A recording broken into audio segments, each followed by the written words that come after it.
Cihazınızın tamire mi ihtiyacı var? Ücretsiz teşhis sunuyoruz. Kapınıza kadar alıyor ve teslim ediyoruz, telefon veya seyahat gerekmez. Tamir öncesi size fiyat teklifi gönderiyoruz ve sadece onayladıktan sonra devam ediyoruz. Kolay, şeffaf ve profesyonel. Link açıklamada. Surface Book bataryasını değiştirmek için öncelikle gerekli aletleri hazırlamamız gerekiyor.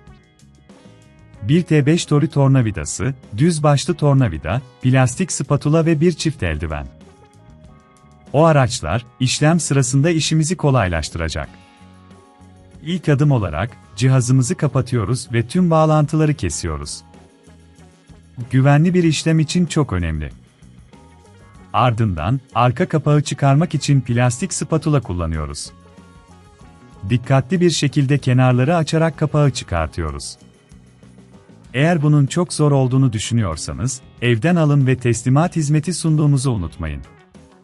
Şimdi, iç kısma eriştikten sonra, bataryayı bulmak için dikkatlice yerleştirilmiş vidaları söküyoruz. T5 tornavida ile vidaları çıkarıyoruz.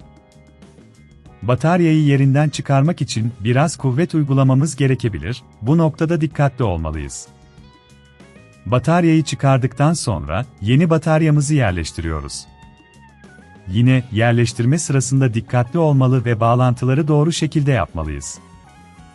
Yeni bataryayı yerine oturttuktan sonra, önceki vidaları tekrar yerine takıyoruz. Her şeyin sağlam olduğundan emin olun.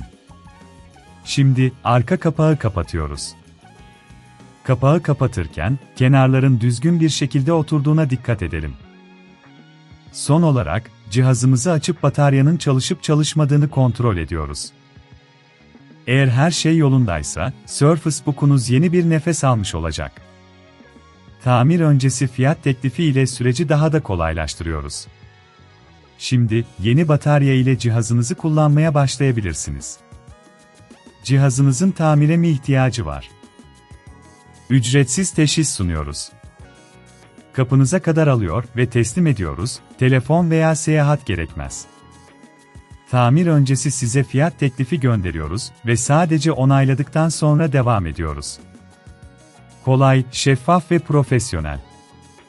Link açıklamada.